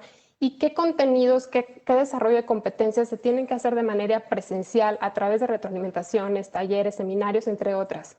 Pues creo que esto nos permite reflexionar acerca de eso y aprovechar mejor nuestros recursos. También los procesos de evaluación estandarizada pues, nos permiten obtener información muy útil respecto a las necesidades específicas de capacitación institucionales, pero sobre todo individuales. Áreas de oportunidad que nosotros vemos, bueno, pues es sobre todo tanto en profesorado, pero como operadores del sistema de justicia, habilidades en el uso de tecnologías de la información, sigue siendo una recurrente, falta de equipamiento necesario para acceder a la capacitación, ya lo decía, el equipo de cómputo, una conexión a internet estable, y buscar otros esquemas de retroalimentación oportuna respecto al desempeño. Y bueno, aquí comentarles un poco el alcance que esto nos ha permitido tener es que vamos cerca de menos de un año y medio que iniciamos con el primer curso y hemos capacitado a 8.524 personas, operadoras del sistema de justicia penal. Es un curso breve porque es un curso que busca fortalecer conocimientos, pero es de 40 horas, que si quisiéramos trasladar esas 40 horas a un modelo de capacitación presencial por 8.524 personas, pues no habremos tenido los recursos humanos materiales para hacerlo posible. Entonces creo que aquí la reflexión es cómo podemos aprovechar el uso de las tecnologías para mejorar el uso de nuestros recursos destinados a la capacitación, a la formación de conocimiento y estandarizar ciertos contenidos, ofrecer materiales virtuales que estén ahí y destinar los espacios específicos que requieran retroalimentación, acompañamiento directo y la facilitación. Esto obviamente no, sin dejar de lado la importancia que tiene el aspecto presencial y la colaboración entre pares. Que aquí nada más para comentar una experiencia que nosotros hemos observado, es que durante estos procesos se generan grupos al interior de las instituciones para discutir algunos de los temas que se observan durante el curso. Entonces, creo eso también lo hemos visto como un aprendizaje muy rico que se pueden dar en comunidades de aprendizaje. Y, pues bueno, por mi parte sería todo. Muchísimas gracias. Muchas gracias, doctora Flores, por su participación. Muy interesante ver todo el trabajo tan valioso que están realizando desde el CEAD y ver también muchas de estas buenas prácticas que ha señalado que se pueden incorporar y se pueden replicar en otras instituciones. Muchas gracias por compartir todo este conocimiento y su experiencia. Y bueno, ahora para cerrar esta primera ronda de participaciones es el turno del doctor José Luis Caballero. Él es licenciado en Derecho por el Tecnológico de Monterrey, maestro en Derecho por la Facultad de Derecho de la UNAM y doctor en Derecho por la UNED. Pertenece al Sistema Nacional de Investigadores y es miembro del Consejo de la Comisión de Derechos Humanos del Distrito Federal de la Ciudad de México. Es académico investigador titular en la Universidad Iberoamericana de la Ciudad de México y actualmente se desempeña como el director del Departamento de Derecho. Es docente en cursos de posgrado y capacitación de diversos centros de educación superior en el país y su obra publicada consiste en más de 50 capítulos de libros y artículos en revistas especializadas sobre derecho constitucional, derecho internacional de los derechos humanos, entre otros temas. Muchas gracias, doctor Caballero, por acompañarnos en esta tarde y pues muy emocionados por escuchar sobre la experiencia que desde la Ibero, desde el Departamento de Derecho de la Ibero han tenido frente a este contexto de nueva normalidad. Adelante. Sí, Carlos, muchísimas gracias. Me da mucho gusto estar aquí esta tarde compartiendo contigo. Agradezco mucho al Instituto de la Judicatura Federal y a la invitación que me hicieron mis buenos amigos Arturo Bárcenas y Rogelio Flores. Qué gusto de verdad haber podido compartir con la consejera Loreta Ortiz y con las doctoras Lila Flores y Paola Carmona, porque además dieron puntos de vista, han dado 3 puntos de vista, 3 ángulos de una problemática, pues que es tan variada, tan diversa y que nos está retando mucho en la formación jurídica. Es decir, llevamos pues ya meses con una incidencia notable en lo que a fuerza hemos tenido que preparar. Y esto o puede convertirse en un obstáculo tremendo o en un área de oportunidad, ¿no? Depende de cómo lo queramos ver. Además, claro, de lo infausto de tener pues una situación pandémica, pero todo este cúmulo de necesidades de aprovechamiento pedagógico, didáctico, de la forma de aproximar el derecho, me parece que nos puede redefinir, redesituar. Hay una descolocación necesariamente en la manera de enseñar la disciplina, que ya se dio cuenta aquí en las 3 participantes que me precedieron, y que esa descolocación puede ser un insumo virtuoso para nuevas formas de procesos de enseñanza-aprendizaje o no, dependiendo cómo lo asumamos, ¿no? Y yo hablo de los retos que tenemos frente a esta nueva situación. Nosotros, no solamente en la Ibero, creo que ya en muchos espacios veníamos hablando de materias en línea. Esto no son las materias en línea ni la formación en línea o lo que tenía el Instituto de la Judicatura en línea, porque finalmente lo que conocíamos con línea, como línea, pues estaba marcado por el tema de que son espacios asincrónicos, es decir, un conjunto de materiales en la red, ¿verdad? Un conjunto de materiales en una página, en un sitio o una plataforma dedicada a esto, como Brightspace, por ejemplo, y que se dejaban pues conferencias, lecturas, etcétera, y de cuando en cuando había reuniones, intercambios en chats y todo. Ahora lo que estamos haciendo son materias sincrónicas con el empleo del aula virtual. Y las materias sincrónicas con el empleo del aula virtual es lo que nos está llevando a grandes retos. Y yo quiero hablar de algunos retos, fundamentalmente, pues estaría diciendo yo 5 o 6 cosas sobre esto. No me voy a entretener mucho, se ha hablado mucho ya del tema. Nosotros tenemos el reto de trascender la cátedra magistral. Ya lo hablaron aquí, Paula lo refirió mucho.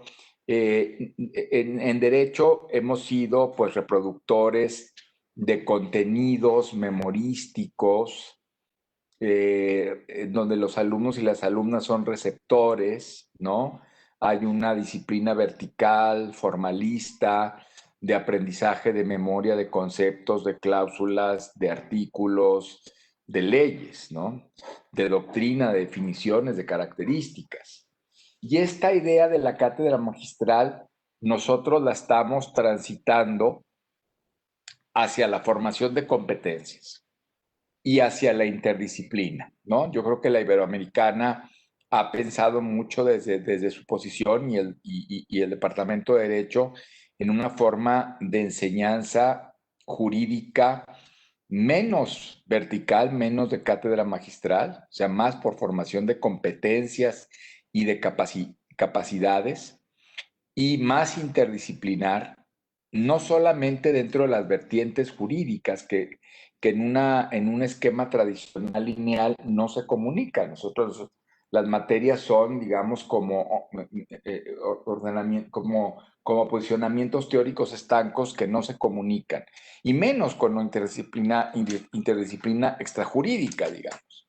Entonces, uno de los retos que nos está envolviendo ahora la enseñanza sincrónica en un aula virtual es cómo escapar también de la cátedra magistral, porque es lo más fácil, tener chicas y chicos en los cuadritos que estén conectados viéndonos y que oigan pues todo el cúmulo de cosas que decimos a través de un PowerPoint o en la verbalización. Pero es un gran reto cómo seguimos tratando de fomentar la enseñanza a través de competencias. Yo creo que eso tendría que pasar por un esquema mucho más dialogante, por un esquema mucho más práctico, por un esquema de resolución de casos que no resulta tan sencillo en el aula virtual, lo confieso, pero que nos mete en retos interesantes para nuevas formas de aprendizaje. Entonces ya podemos invitar gente de fuera, podemos pasar a lo mejor una película, podemos tener una sesión de discusión, etcétera. Pero sí la tentación de no dejar la cátedra magistral es muy fuerte. Yo creo que sería un primer reto. El segundo reto para el Departamento de Derecho de la Ibero en este momento ha sido cómo fortalecer y seguir con la enseñanza clínica.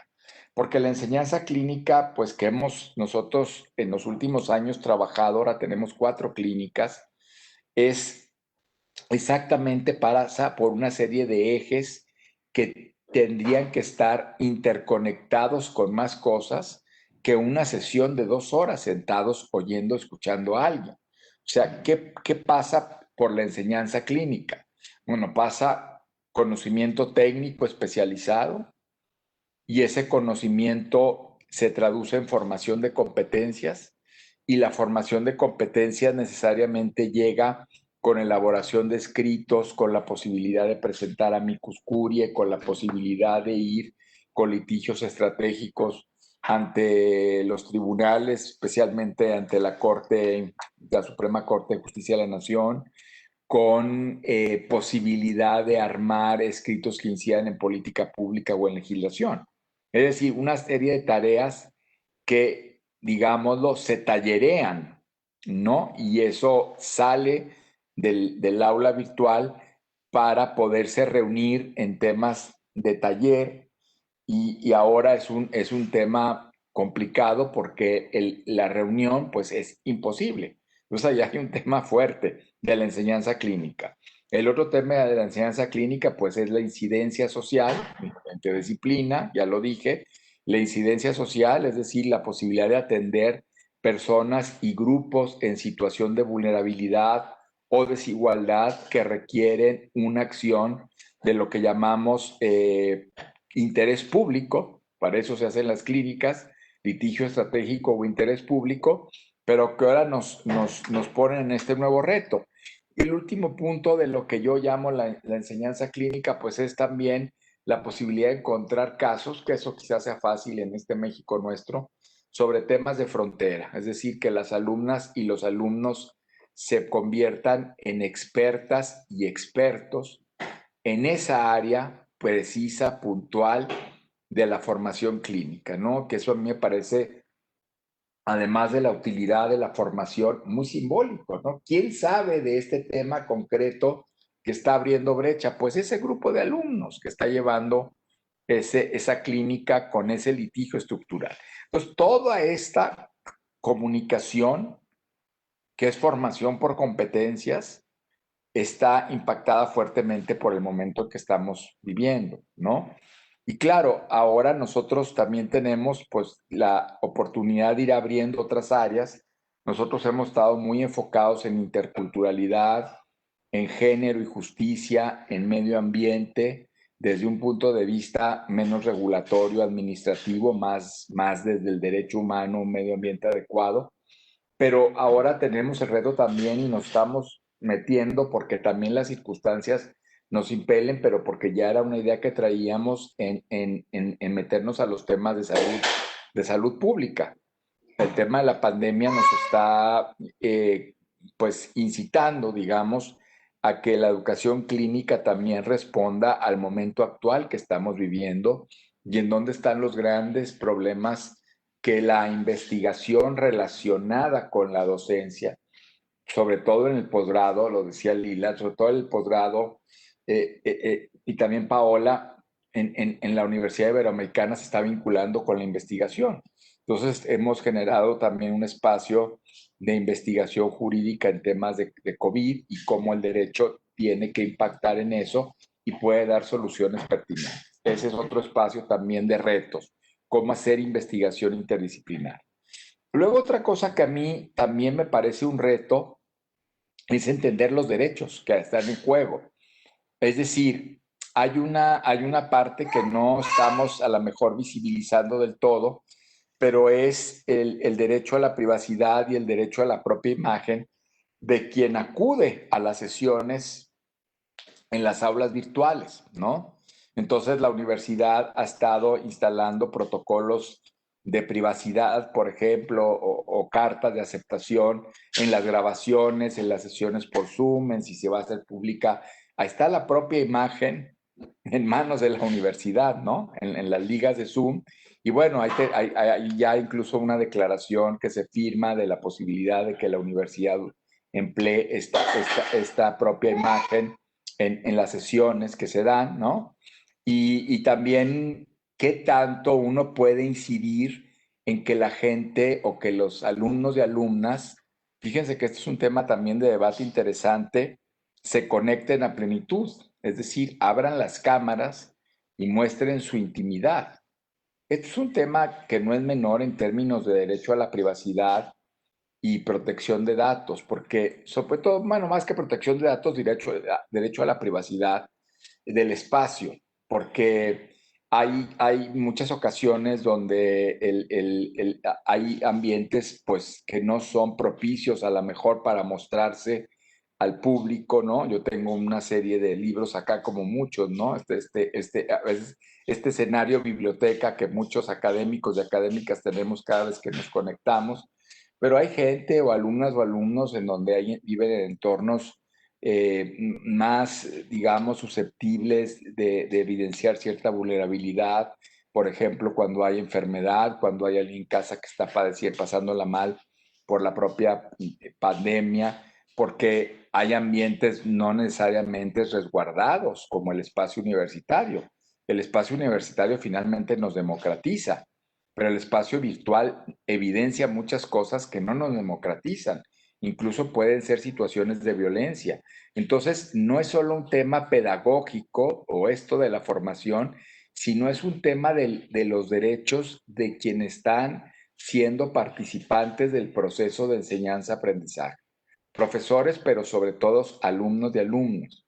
Luego otro tema tiene que ver con los elementos materiales de los cursos, es decir, también este tema nos está pidiendo dejar de ver al libro de texto, empezar que ya íbamos muy claros en eso, pero creo que eso tiene que ser todavía más claro aún. No se trata de yo tuve un profesor que en la primera, digamos, sorpresa de marzo, nos dijo, bueno, yo no sé qué hacer, no me sé conectar. Ya les dije que leyeran mi libro y nos vemos para el examen final. Entonces le dijimos, a ver, profe, véngase para acá, venga. Nada de que lean mi libro y nos vemos en el examen final. Usted tiene que empezar a conectarse. Aquí está una plataforma. Esperamos que no sea su libro el único material de apoyo. Esperamos que haya otros textos, ¿no? Esperamos que haya textos en línea a nivel, digamos, internacional de las materias y el diálogo con el derecho comparado, con el derecho internacional, muchos textos en línea, en el diálogo con el derecho de desarrollo mexicano hay muchos textos en línea. Basta, yo les recomiendo mucho que se asomen a la página del Centro de Estudios, perdón, el Centro de Estudios Constitucionales de la Corte y verán un montón de materiales, ¿no? De lo que ha sacado de protocolos, de manuales, de libros coordinados, etcétera. Es una maravilla en temas claramente, pues evidentemente constitucional y derechos humanos, pero no es el único ejemplo, ¿no? Que podría yo estar dando.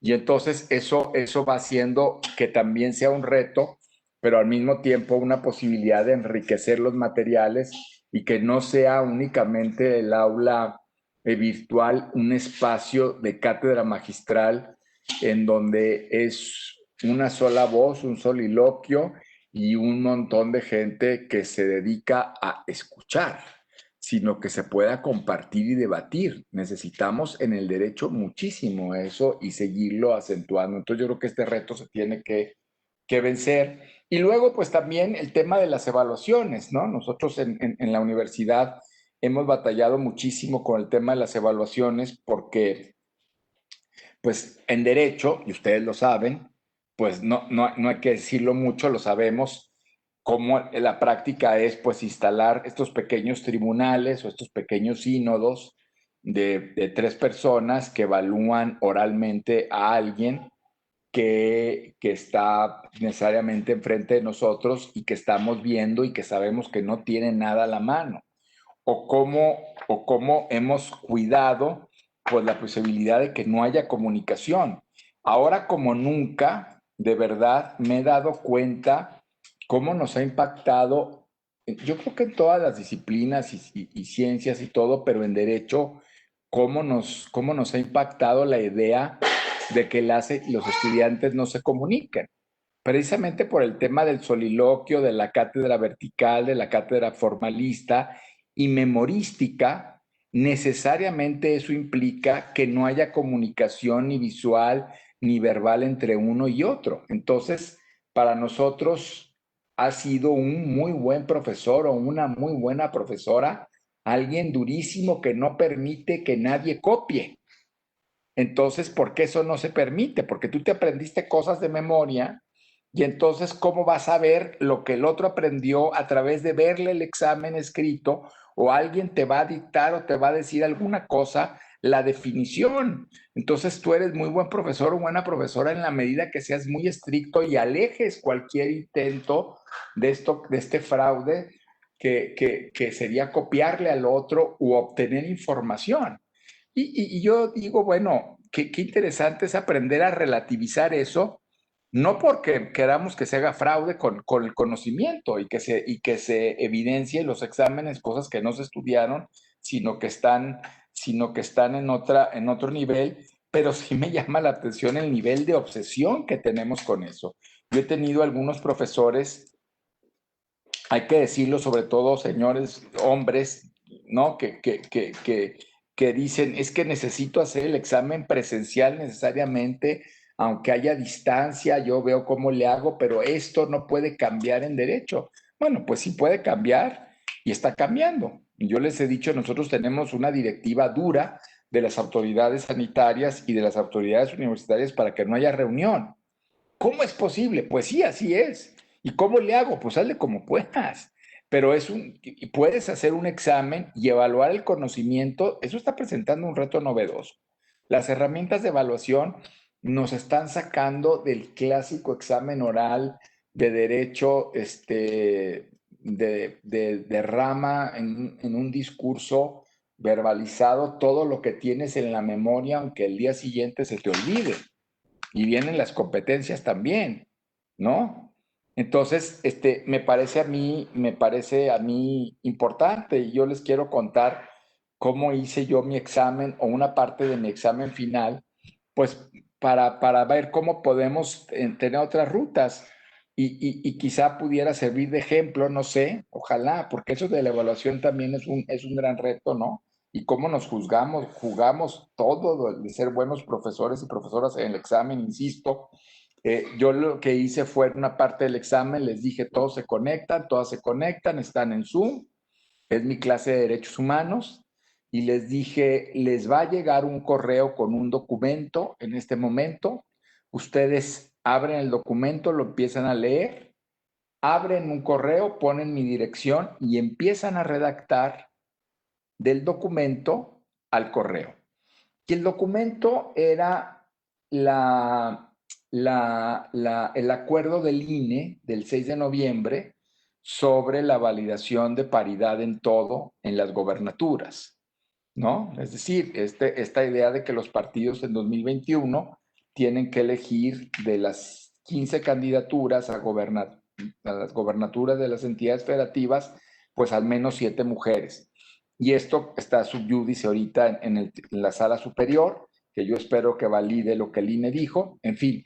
Pero ese acuerdo tiene un montón de cosas de derechos humanos, tiene bloque de constitucionalidad, tiene interpretación conforme, tiene test de constitucionalidad, tiene eficacia normativa de la Constitución, tiene igualdad y prohibición de discriminar, tiene acciones afirmativas, tiene una riqueza inmensa en derechos.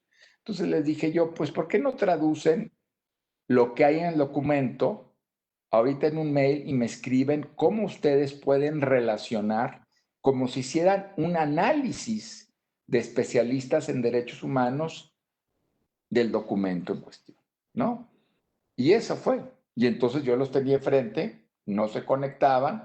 Para evitar la comunicación posterior les dije, si alguien termina, me manda el mail y luego sigue conectada hasta que acabemos la sesión, ahí, ¿no? Bueno, pues son herramientas de las que uno tiene que darse cuenta.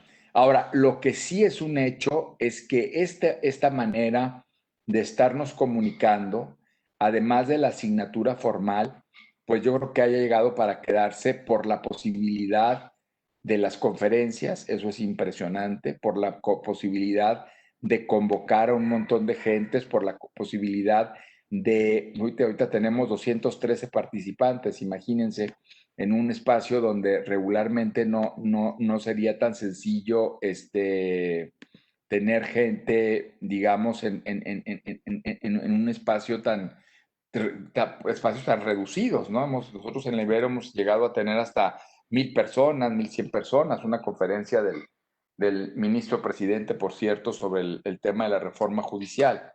Y también pues la posibilidad de interactuar en otros contextos, la posibilidad de invitar gente sin los costos que conlleva la logística de traerlos físicamente. Es un descubrimiento impresionante pues de herramientas que ya teníamos, ¿no? Yo tuve oportunidad de ser miembro de una comisión de selección de la persona fiscal anticorrupción del estado de Chihuahua hace un par de años y entonces se nos invitó a varias personas que vivíamos en la Ciudad de México para interactuar con la gente del estado de Chihuahua en esta selección del panel. Y era la única vez que yo había trabajado en Zoom, ¿no? Y jamás. Y ahora pues es el pan de todos los días. Pero bueno, yo quise apuntar esos retos de la educación que me parece que están moviendo no solamente el estilo, sino el paradigma de la formación legal. Esto es interesantísimo y repito lo que dije al principio, aquí las alternativas son o nos movemos a tratar de seguir en esa zona de confort a pesar del reto o cambiamos las formas y cambiamos la sustancia, que es lo que me parece más importante. Muchas gracias. Yo me tengo que desconectar en unos 10 minutos, pero puedo estar un ratitito más.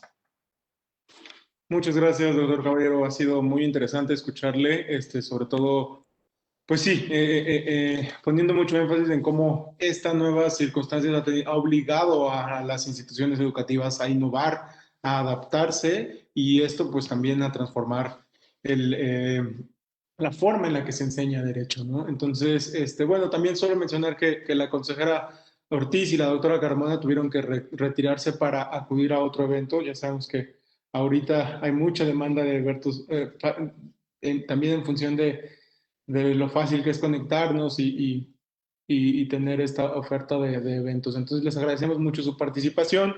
Y bueno, continuamos rápidamente con la sesión de preguntas y respuestas con el doctor Caballero y la doctora Flores, ¿les parece si planteo, ya tengo aquí varias preguntas, ¿les parece si planteo todas de una vez y entonces damos un breve espacio para que contesten las que consideren pertinentes y después entonces ya podríamos cerrar la sesión? ¿Les parece que procedamos de esa forma?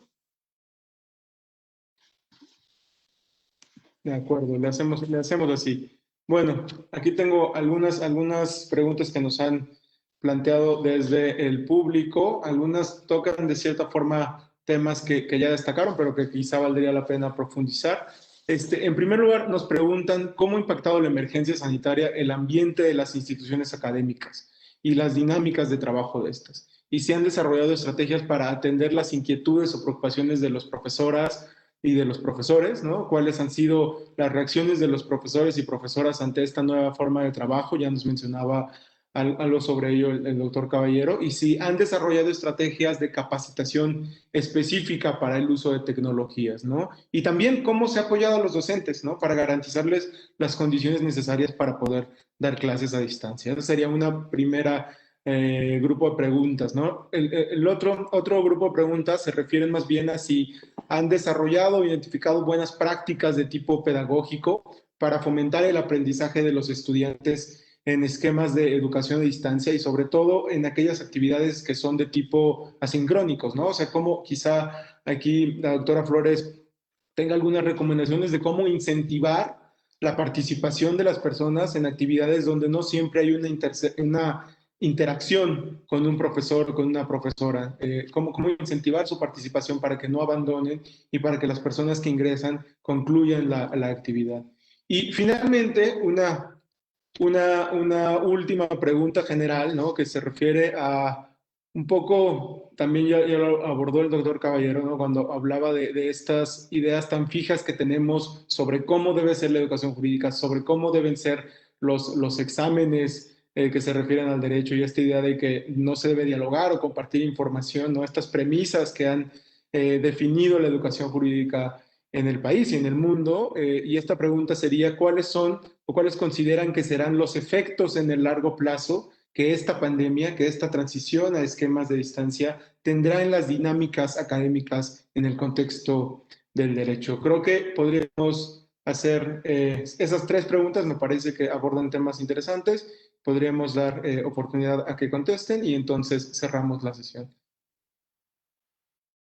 Entonces, si quiere, profesor Caballero, comenzar porque tiene un poco más de prisa. Sí, sí, muchas gracias, te agradezco las preguntas. Yo diría que en esto dividiría dos en el tema de la capacitación. Sí hemos dado mucha capacitación tecnológica, sobre todo, mucha capacitación electrónica sobre el tema del aula virtual y sobre los métodos de dónde subir los materiales y todo eso. Yo creo que nos ha faltado la capacidad de poder transmitir este asunto comunicativo, es decir, cómo gestionar, digamos, los procesos de enseñanza, aprendizaje en el aula virtual, cómo gestionar el tema de la privacidad, cómo gestionar el tema de la disciplina, ¿no? Es muy importante porque yo creo que sí hay una especie, digamos, simbólicamente de descontrol. Si no te tengo físicamente controlada o controlado en un pupitre o un mesabanco, te me puedes escapar. Bueno, los chicos y las chicas, sobre todo la licenciatura y todos, escapan con la imaginación a donde sea estando ahí, pero sí requiere un reto, además adicional, este tema de cómo capacitar para atrapar la atención, para atrapar el diálogo, para atrapar la conciencia. Eso yo creo que eso nos está faltando porque en estos 8 meses que tenemos, pues sí, el afán, la preocupación ha sido, digamos, pues solventar tecnológicamente las cosas, ¿no? Es decir, la famosa enseñanza mediada por la tecnología que esté fuerte, resistente y que las universidades pues salgan adelante mandando el mensaje que podría ser idéntico estar ahí que estar en el aula virtual. Entonces eso tiene que ver mucho con la capacitación del acceso a las plataformas y de la gestión de las plataformas. Nos faltaría toda esta otra capacitación de la forma comunicativa que yo creo que tenemos que implementar, además de que sí sepamos estar tecnológicamente unidos y unidas. Y la otra, que es la última cuestión, fíjense qué interesante, porque a mí me parece que esto nos está retando a que en realidad, en lugar de evitar la comunicación, el derecho tiene que propiciar la comunicación. Es decir, nosotros estudiamos en soliloquios, cada uno, cada una se aprende las cosas, no se copia, no se comunica, no habla con otras disciplinas, escucha al profesor que es todopoderoso, todopoderosa, percibe, se aprende la doctrina, lee el libro, solos en horas y horas y horas, y va al examen solo y todo es solo. Y claro, pues eso nos ha incapacitado para hablar interdisciplinarmente, para comunicarnos, para generar ideas. De las disciplinas que somos más reacias a la investigación realmente fuerte somos en el derecho, porque el derecho no hace investigación interdisciplinar ni hace investigación de equipos. Los investigadores e investigadoras del derecho, cada quien saca sus papers y sus libros. Y de repente los datos duros, el análisis de fondo, bueno, si otros países los van teniendo, pero en México hemos estado súper aislados, ¿no? Pregunte, por ejemplo, el Instituto de Investigaciones Jurídicas, el notabilísimo esfuerzo que ha hecho esta gestión de Pedro Salazar.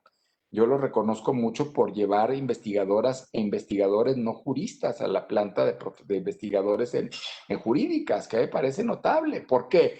Porque tienes un diálogo con colegas, con pares que no son de formación jurídica, que es muy importante, y porque empiezas a adquirir metodologías novedosas para la investigación.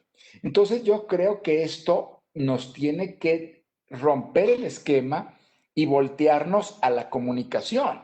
Es decir, tenemos que comunicarnos y se puede aprender el derecho, se pueden enseñar, generar procesos de enseñanza, aprendizaje virtuosos. Yo creo que el SEAD ha hecho un gran trabajo en eso también en sus reflexiones.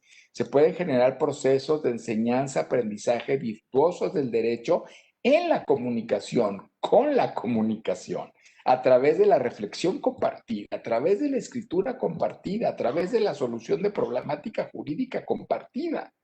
Eso yo creo que es una cuestión que tenemos que mover a partir de esta necesidad de la comunicación que pues se ve mediada por tecnología y no en la presencia. Yo me quedaría con eso y me excuso porque tengo que también salirme, pero agradezco mucho pues la oportunidad de haber compartido con ustedes. Muchas gracias, profesor Caballero. Muchas saludos, gracias. Carlos. Saludos, Lila. Muchas gracias. Saludos, Rogelio. Gracias por invitarme. Adelante, Lila. Bueno, pues muchas gracias por las preguntas y bueno, pues un poquito sin tratar de ser redundante, digo, yo no estoy en una, bueno, no vengo ahorita a hablar en nombre de como de una universidad, pero esta parte del acompañamiento que se le da al personal docente lo puedo hacer desde mi experiencia como profesora, en mi caso en el TEC de Monterrey. Y sí ha habido un esfuerzo importante por el desarrollar capacitaciones y plataformas que nos permitan pasar del formato normal presencial a este formato virtual. Sin embargo, pues seguimos encontrando muchos retos. Ayer justo estábamos en una reunión de profesores y profesoras y pues sí veíamos justo lo que comentaba hace un momento el doctor Caballero en cuanto a la necesidad de control, a la necesidad de tener cámaras encendidas, de que no se copien. Y creo que también hay que hacer como una pausa también como docentes y ver también el contexto y el entorno que se enfrentan las y los estudiantes del derecho. Al final de cuentas, en este caso, las personas no decidieron suscribirse a un formato de educación en línea o educación a distancia, sino que no teníamos otro mecanismo. Entonces, se enfrentan a un modelo para el cual no lo deseaban, por así decirlo, y además todo el contexto y entorno que nos rodea. Entonces, sí ha sido importante el acompañamiento en el uso de las tecnologías y también en el desarrollo de estas plataformas que nos permiten hacerlo. En cuanto a la pregunta respecto no recuerdo cómo era, pero era respecto a la educación a distancia, cómo hacerlos atractivos, cómo mantener una buena eficiencia terminal. Creo que tiene mucho que ver con el diseño instruccional que se hace del curso. Ahí requiere mucho acompañamiento del área de pedagogía, también de las áreas de comunicación, porque tiene mucho que ver el entorno virtual al cual te accedes, la calidad incluso del entorno, imagen, colores, aunque uno no lo crea, la calidad de los contenidos y recursos adicionales, es decir, porque una persona va a acceder a un curso de capacitación en línea, qué es lo que va a encontrar ahí, qué es lo que necesita, entonces qué tipo de recursos novedosos estamos proporcionando. Entonces, no solamente son textos, son documentos, sino que videos, que material gráfico podemos ofrecer que resulte atractivo y mantenga el interés de las y los sustentantes. ¿Qué espacios interactivos permite la plataforma, así como espacios de retroalimentación? Eso es importante. Ahora, respecto al punto me parece que la última pregunta era como hacia dónde vamos. Pues bueno, yo lo vería como hay ciertas oportunidades que hay que rescatar de todo este proceso y si ya estamos inmersos, empezamos a trabajar en el uso de las tecnologías, hay mucho que se puede hacer y de manera colaborativa. También lo decía el doctor Caballero, la comunicación. Y aquí vale la pena la colaboración entre instituciones para desarrollar contenidos que se pueden compartir. Hay ¿qué tanto puede hacer una universidad por otra en compartir materiales, recursos, clases, profesorado? Ahí hay muy buena oportunidad de colaboración, incluso de entender el derecho a través de un diálogo entre universidades, entre universidades de distintos estados con distintos contextos, nos permite enriquecer mucho la comunidad de aprendizaje. Y con ello también, ¿qué tanto nos permite esto la accesibilidad? O sea que podemos dar una clase, podemos tener materiales que son accesibles a más personas y con ello podemos fomentar la democratización de la educación jurídica y entonces focalizar ciertas políticas más en qué mecanismos requieren las personas para acceder a ella. Y en eso hablamos ya de equipamiento, tecnologías, etcétera. Y yo me quedaría con eso como una buena oportunidad para tener mayor accesibilidad y mayor colaboración. Y bueno, pues ya, muchísimas gracias también por la invitación, la oportunidad de estar acá. Creo que ha sido muy rico el espacio y bueno, pues muchísimas gracias. Bueno, pues muchas gracias a todas y a todos nuestros panelistas, a la consejera Ortiz, a la doctora Carmona, al doctor Caballero y a la doctora Flores por acompañarnos en esta tarde para platicar de este tema tan interesante, ¿no? La educación jurídica a distancia. Además, un tema que es muy oportuno hablarlo y el cual seguramente tendrá efectos en el largo plazo en la forma en la cual entendemos la enseñanza y el aprendizaje del derecho.